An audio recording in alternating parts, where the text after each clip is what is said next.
Have you ever wondered why God asked Abraham to leave everything behind, including his own father? I mean, that's not a small thing. God didn't just say, hey, move to a new place. He gave Abraham a radical command.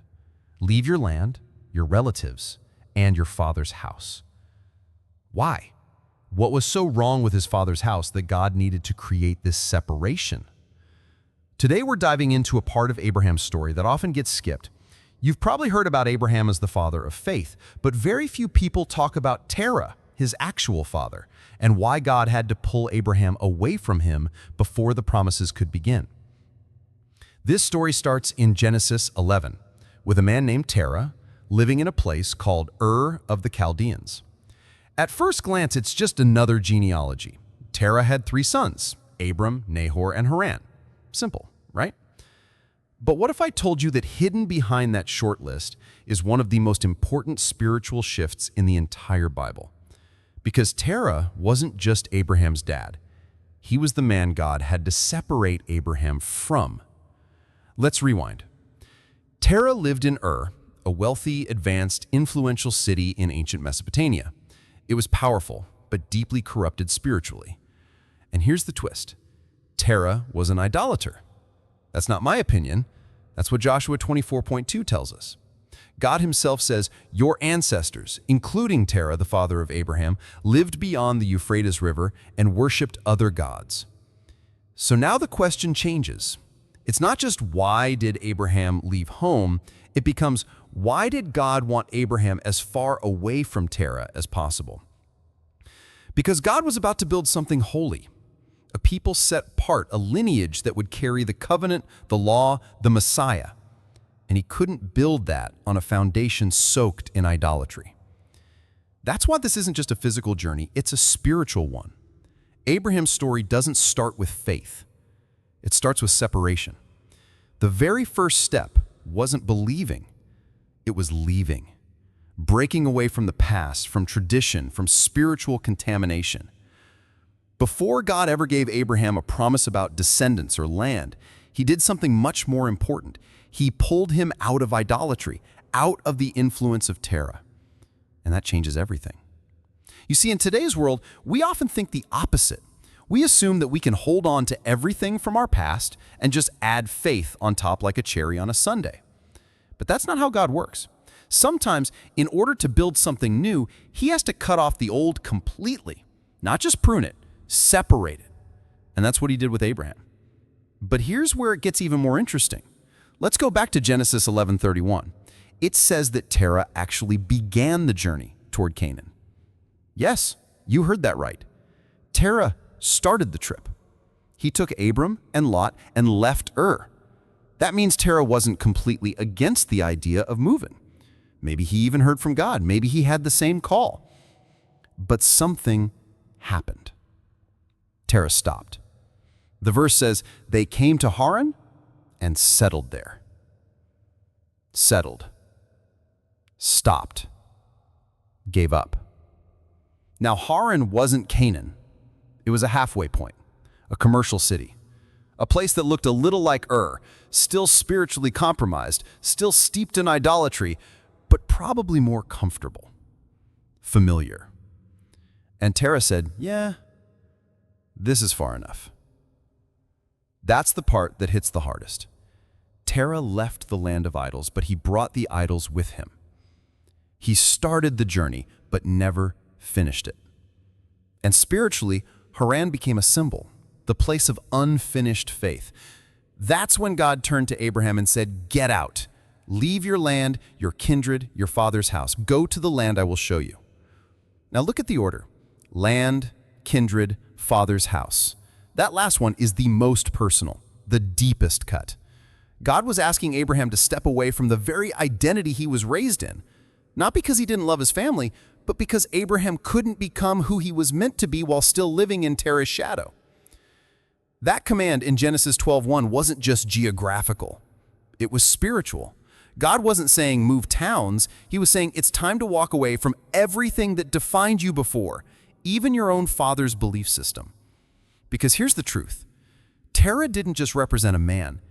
He represented a mindset, a culture, a spiritual legacy that looked religious on the outside but was corrupt at its roots. He represents the kind of faith that starts the journey but doesn't finish it. And God wasn't going to let Abraham repeat that pattern. You see, faith that transforms the world doesn't come from comfort zones. It comes from surrender. Abraham had to step into the unknown, not just physically, but emotionally, relationally, spiritually. He had to trust a God he couldn't see, walk toward a land he'd never heard of, and leave behind the only family he'd ever known. And let's be honest, that kind of obedience, it's terrifying. It's lonely. But it's also the very thing that separates a believer from a history maker. That's the reason why the Bible emphasizes Abraham's obedience so much. It's not because he was perfect. It's because he was willing to let go. Meanwhile, Terah's name slowly disappears from Scripture. He fades into the background. Genesis 11:32 gives us one final note. And Terah died in Haran. Just like that. He started the journey, but that's where his story ends. Haran becomes his final destination, not because that's where God wanted him, but because that's where he stopped. But Abraham, he kept walking. And that's where the true story of faith begins.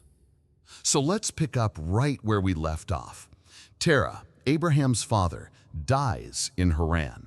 The man who started the journey but never finished it is gone. And it's only then that God speaks directly to Abraham again. Genesis 12:1 opens with a powerful and deeply symbolic instruction. Get thee out of thy country, and from thy kindred, and from thy father's house, unto a land that I will show thee. This verse isn't just about movement, it's about transformation. It marks a turning point, a clean break from the past. God is saying, you're not just going somewhere new, you're becoming someone new. And notice how the text emphasizes that everything Abraham knew had to go. His country, his culture, his kindred, his identity, his father's house, his legacy.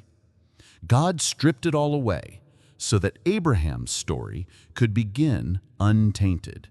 No spiritual baggage, no inherited idols, just a clean slate and the whisper of a promise. At first glance, this feels harsh. Why couldn't Abraham just bring his dad along? Why did there have to be such a radical cut? Well, because Terah represented everything God wasn't. He represented unfinished obedience, religious tradition without spiritual transformation, a man who heard the call but settled short of the promise. God wasn't rejecting Abraham's love for his father. He was rejecting the influence that would have poisoned the covenant before it even started. And let's be honest, this hits home for a lot of us, because there are times when the people we love the most are the very ones God asks us to separate from, not out of spite, but for the sake of our calling. Not because they're evil, but because their ceiling has to become your floor. Their limitations can't become your inheritance. That's what was happening here. God was drawing a line in the sand. One side was Terah, idolatry, stagnation, comfort. The other side was Abraham, obedience, risk, and a faith that would shape the future of humanity. Now let's talk about Haran again, because that city isn't just a dot on a map, it's a symbol. Haran is the halfway point, the place where the journey cools down, the place where many stop walking because it's better than where we were, but not quite where we're called to go. It's the land of almost obedient, almost faithful, almost there. And that's where Terah died. But Abraham, he kept walking. And that's the moment the promise opens up. The moment he crosses the line of full surrender, God speaks with clarity and blessing. And I will make of thee a great nation, and I will bless thee, and make thy name great, and thou shalt be a blessing. But notice the order. The blessing follows the separation. The covenant doesn't start until Abraham walks alone. So let's zoom out for a moment and ask the big question. What exactly was God doing here? He wasn't just sending Abraham to a new place. He was forming a new identity, a new nation, a holy lineage. And he needed to make sure the roots were clean, because God doesn't plant promises in contaminated soil. You can't mix divine purpose with ancestral patterns of idolatry and expect a pure harvest. It had to start fresh. It had to be built on faith, not inheritance. And so God waited. He waited until Terah's influence was gone, until Abraham wasn't just physically separated, but spiritually ready. Then, and only then, the true journey began. And here's where we get to the core of this whole narrative. Abraham's story isn't just about going somewhere, it's about becoming someone. The man who would be called the friend of God, the father of nations, the origin of a lineage that would one day bring forth the Messiah. But that kind of destiny comes with a price, and that price is separation. We often want the blessing without the break. We want God's promises without letting go of the patterns we've inherited. But this story reminds us clearly that the promises of God aren't handed out on the path of comfort. They're found on the road less traveled, the one that starts with the words, "Leave everything behind." And let's be clear, it wasn't just about Abraham's physical location. The real shift happened in his heart. He had to choose obedience over heritage. God didn't want Abraham just to leave Ur. He wanted Abraham to leave behind everything Ur represented. Let's take it even deeper. You might have noticed something strange in Genesis 11. It was Terah, not Abraham, who first decided to leave Ur and head toward Canaan. That means the original idea to leave idolatry behind may have started with Terah, but he stopped. Why? Because movement isn't the same as transformation. Terah made a geographical move, but not a spiritual one. His feet moved, but his heart stayed behind. And that's what Haran became, the place where good intentions died, the resting place for unfinished faith. Abraham had to choose, stay in Haran and honor the comfort of his father's legacy, or keep walking and honor the voice of God. And he chose obedience. That's the beauty of Abraham's faith. He didn't just hear God's call, he acted on it even when it cost him his entire identity, even when he had to walk alone. That's when the covenant starts to bloom. In Genesis 12:4, we read, "So Abram departed as the Lord had spoken unto him." Simple, quiet, but monumental. Because from this point forward, everything changes. History pivots. God's redemptive plan moves forward, and it all begins with a man who didn't just believe, but left. So now we reach the most pivotal moment of Abraham's story, the point where the old dies and the new truly begins. Genesis 11:32 ends quietly, and the days of Terah were 205 years, and Terah died in Haran. One simple sentence, one quiet verse. But this isn't just the end of a man's life, it's the end of an entire era. You see, Terah wasn't just Abraham's father, he was a symbol of everything God was severing: idolatry, stagnation, spiritual compromise.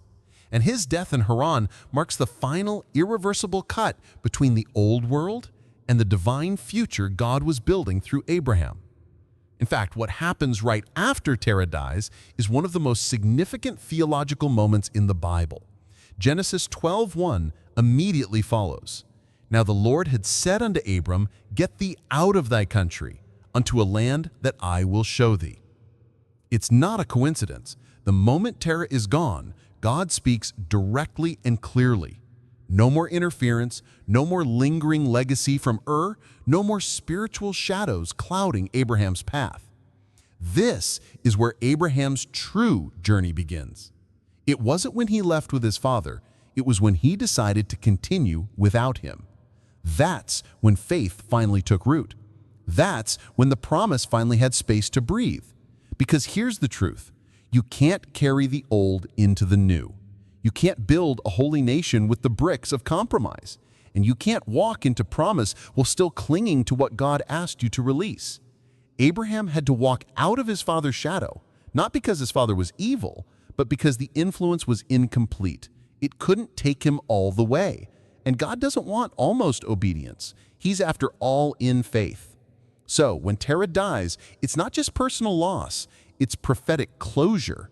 And what's incredible is how God immediately opens the floodgates of destiny. Genesis 12:2-3. And I will make of thee a great nation, and I will bless thee and make thy name great, and thou shalt be a blessing, and in thee shall all families of the earth be blessed. That's massive. The weight of it is almost incomprehensible.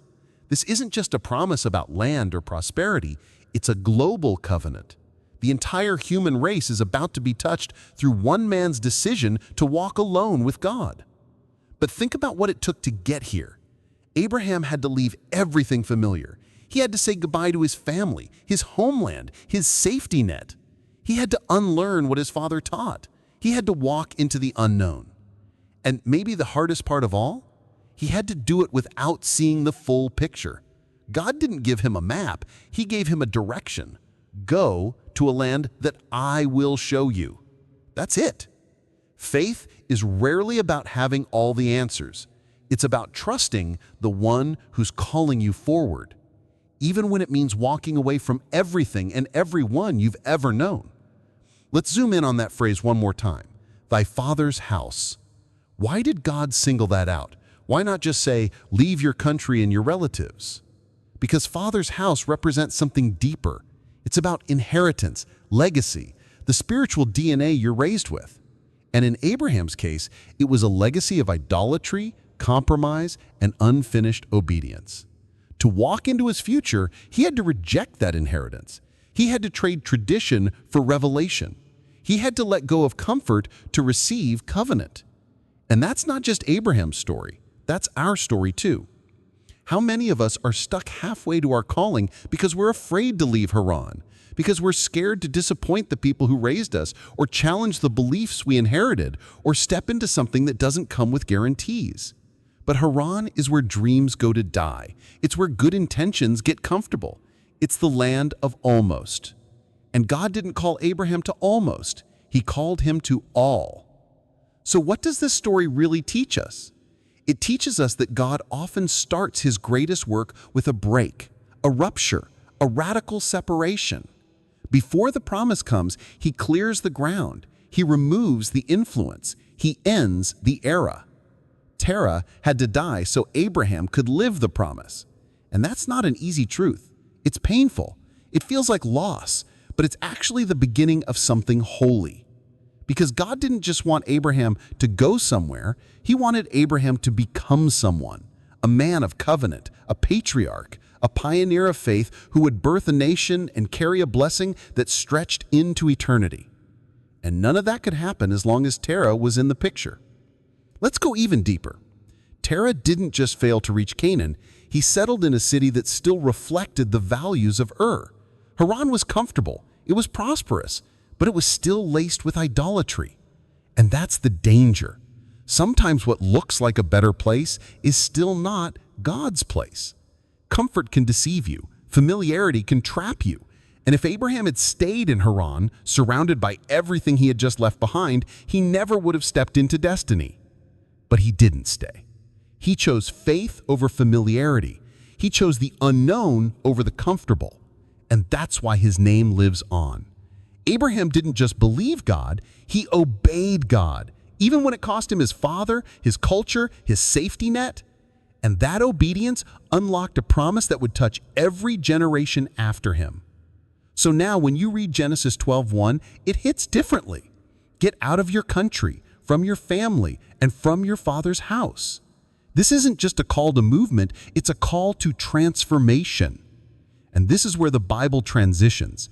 Terah fades from the story, Abraham steps fully into the light, and God begins something eternal. So if you're in a Haran season right now, halfway to what God promised, maybe it's time to ask, what do I still need to leave behind? What influence is still holding me back? What legacy do I need to let go of so I can create a new one? Because your calling might not begin with a yes, it might begin with a goodbye, just like Abraham's did. And that's the forgotten story of Terah, the man who stopped so his son could start, the one who represents what must be left behind so faith can rise. And the question now is, will you go where God is calling, even if it means walking alone?